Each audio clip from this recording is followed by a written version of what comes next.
on croit aussi avec Bouge ton groupe et BPI France, j'en suis sûre, que chacun peut avoir son rôle et que chacun peut agir dans son quotidien. Est-ce que vous avez des exemples concrets sur ce sujet? Ah bah alors oui, alors chacun peut agir et il faut que chacun agisse en fait parce que à chaque niveau on peut avoir un blocage. C'est pas si les dirigeants donnent l'impulsion, c'est mieux. Enfin voilà, c'est le point de départ pour que ça réussisse à mon avis. En tout cas que ça aille plus vite et que ça s'implante réellement comme étant la culture de l'entreprise. Mais effectivement, il faut que chacun puisse intervenir à son niveau simplement dans les recrutements par exemple parce que si on a des managers qui sont pas formés au biais, qui sont pas formés à comment on envisage un recrutement sur tel ou tel poste, etc. Enfin, du coup, on peut avoir des blocages qui se mettent à tous les niveaux et on n'avance pas pour autant, en fait.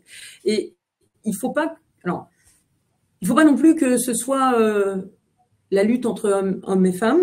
C'est pas le sujet. On ne peut pas faire de la diversité sans les hommes. Il y a des sujets sur lesquels, oui, il faut qu'on travaille plus sur sur certaines parties avec les femmes directement. Et c'est pour ça, mais on y reviendra, qu'on a créé aussi une communauté de femmes au sein de BPI France. Mais il faut que chacun y voit l'intérêt global au final et qu'on aille tous dans le même sens. Donc, on travaille aussi beaucoup là-dessus et chacun a sa pierre à apporter à l'édifice et il ne faut pas que ce soit contraint et forcé. Sinon, ça ne marche pas et on fait des retours en arrière très régulièrement. Exactement. Exactement. La clé, et vous l'avez très bien dit, c'est à la fois la conviction des décideurs, la force des actions et la régularité des actions.